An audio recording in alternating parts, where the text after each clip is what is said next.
안녕하세요. 저는 7팀의 권록입니다. 저희 조원은 4명이 있습니다. 저는 VD창이라고 합니다. 안녕하세요. 자리화라고 합니다. 안녕하세요. 유예이라고 합니다. 안녕하세요.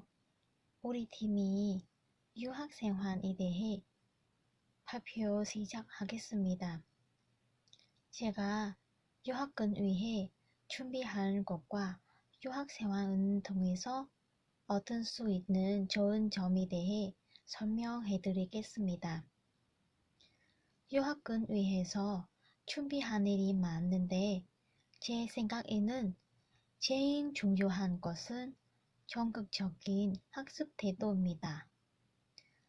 대부분 학생들에게 유학은 모국에서 처음 낯선 나라로 떠나서 생활하면서 학습하는 것입니다.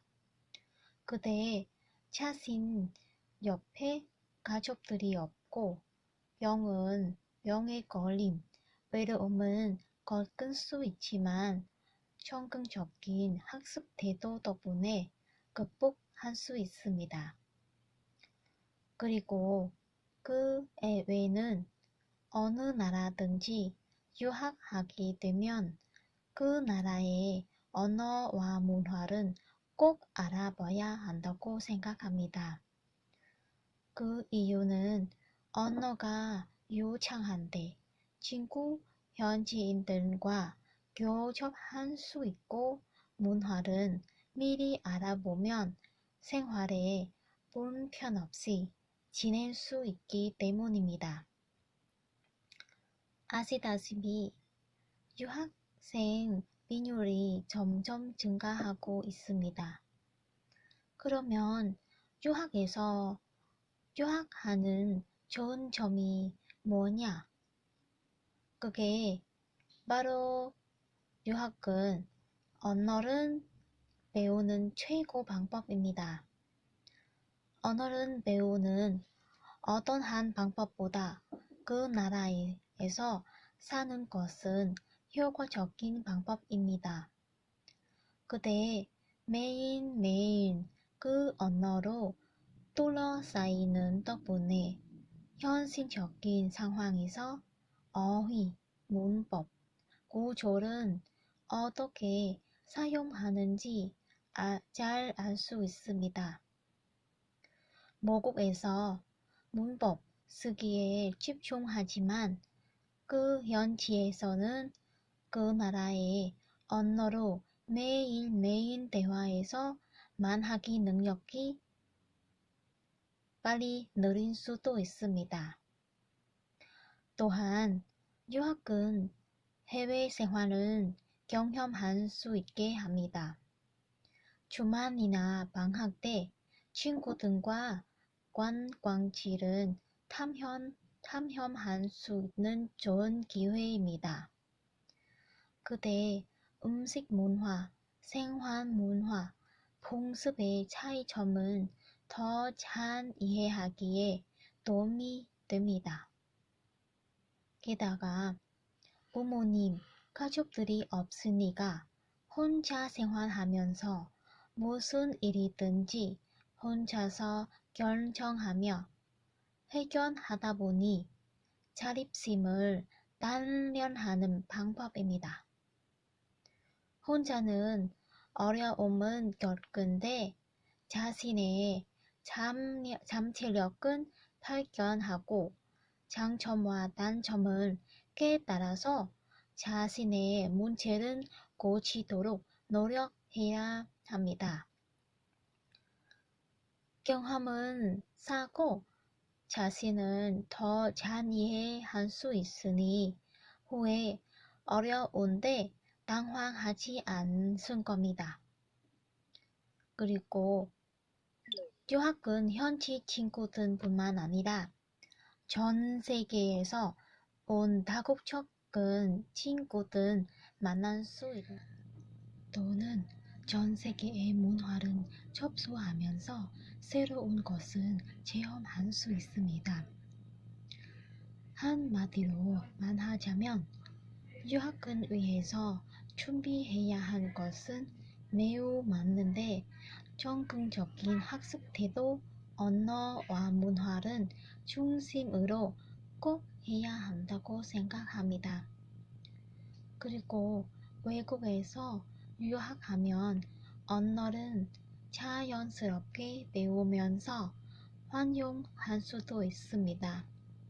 게다가 자신에게 자립심을 키울 뿐만 아니라 여러 나라 친구들은 사귀고 서로 문화를 알아볼 수도 있는 좋은 점이 많습니다. 한국에서 유학하는 어려운 점에 대해서 말씀하시겠습니까? 네, 언어를 아직 잘 못해서 생활 불편, 수업도 못 알아듣는다. 여러분도 아시는 것 같이 외국으로 유학 떠나는 젊은 학생들이 증가하고 있습니다. 언어를 배워서 가는 친구들도 있고 아직은 배워서도 이해가 제대로 안 되면서 가는 친구들도 있습니다. 이러한 문제점 때문에 생활에서 많은 어려움을 겪고 있는 친구들이 많습니다. 외롭다에 대해서 어떻게 생각하십니까?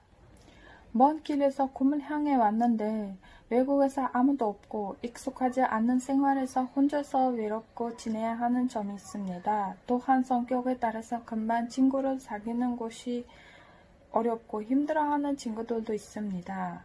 그러한 여러 가지 어려움 때문에 스트레스를 받아서 우울증 걸리거나 아니면 고향으로 떠나는 친구들도 많습니다. 병에 걸리면 심리 건강과 몸 건강에 걱정이 많아진다는데 어떻게 생각하십니까?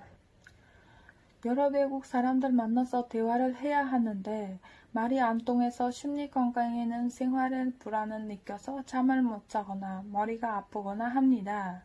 몸 건강을 잃어서 소화불량, 불면증, 머리카락이 많이 빠지는 여러 증상들이 나타나서 외국 생활이 어렵고 힘들어하는 친구들도 있습니다. 다시 말하자면 유학하는 유학생들이 언어가 서툴러서 생활에 불평을 겪고 혼자서 외롭고 스트레스로 인해 몸도 마음도 지쳐서 고향으로 떠나는 친구들도 많아지고 있습니다. 어려운 점을 극복하기 위해 무엇을 해요? 한국어를 연습하기 위해 하는 것. 선배들, 친구들에게 공부 방법, 비결, 조언. 안녕하십니까? 저는 오늘 발표를 맡게 된 곽록이라고 합니다. 지금부터 제가 대학교 생활의 어려운 점을 극복하기 위해 무엇을 해야 하는지 내용을 발표하겠습니다. 저는 오늘 외국에서 유학하는 어려운 점을 극복하기 위해 중심으로 말씀을 드리고자 합니다. 1은 한국어를 연습하기 위해 하는 것. 한국어를 연습하기 위해 책을 많이 보거나 한국어 드라마를 보고 읽기를 연습합니다. 아니면 드라마를 따라서 읽기도 합니다. 그런데 제가 제일 중요하다고 생각하는 것은 한국어 대화를 많이 나누는 거죠. 한국 사람들과 대화를 나누는 것입니다. 그러면 한국어 능력도 따라서 많이 진보할 수 있기 때문입니다. 그래서 한국어를 잘하고 싶으면 제일 중요한 연습은 자주 한국어로 말하는 것입니다. 2번은 선배들, 친구들에게 공부 방법, 비결, 조언. 선배들 하는 한국어 공부를 많이 알아보고 한국어 공부에 대해 비결도 많이 따라 배워서 공부를 합니다. 선배들은 워낙 경험이 있고 많은 것을 알고 있습니다. 그래서 선배들한테 공부 방법 알아보는 것이 매우 좋다고 생각합니다. 친구들한테는 친구가 좋은 공부 방법이 있으면 그것을 따라 배우고 그것에 더 노력을 합니다. 그리고 좋은 비결은 있으면 그것도 알아보고 그것에 더 중시를 하고 공부에도 도움이 있다고 생각합니다. 제가 대학교 생활에 어려운 점을 극복하기 위해 발표한 내용입니다. 감사합니다. 안녕하세요. 제가 오늘 5번째 주제를 맡은 유예라고 합니다.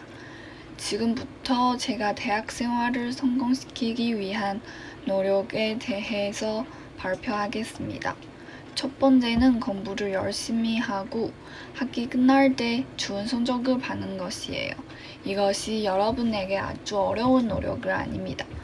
우리 수업을 잘 듣고 과제도 열심히 하면 보통 좋은 성적을 받을 수 있다고 생각합니다. 그래서 이번 학기처럼 하반기 인터넷에서 공부를 잘하며 성적을 나쁘지 않은 정도를 받을 수 있을 겁니다. 두 번째는 한국에 있는 특별한 문화를 배우는 것이에요. 한국어를 잘하고 싶으면 꼭 한국 문화를 잘 알고 이해하고 언어의 매력을 느낄 수 있을 겁니다. 언어는 거울처럼 사회 모습을 보여줄 수 있는 것입니다. 언어의 변화를 통해 사회 문화의 변화를 알 수 있습니다. 세 번째는 대학교에 있는 동아리를 적극적으로 참여하는 것이에요. 동아리를 참여하는 것이 요즘 사회에서 엄청 중요한 일입니다. 이유는 바로 동아리를 참여한다면 사교수를 배울 수 있고 자신의 사교수를 어느 정도인지 파악할 수 있고 그래서 요즘 동아리 참여하는 것도 중요합니다. 마지막은 졸업 이후 어떤 일을 해야 하는지 미리 생각해야 하는 것이에요. 이것은 미래에 위한 제일 중요하다고 생각해요. 왜냐하면 이것은 노력의 방향을 결정하는 일입니다. 생활에서 목표를 있어야 동력을 생길 수 있습니다. 그래서 작은 목표부터 시작하고 더 큰 목표 가기 위해 노력할 겁니다. 감사합니다.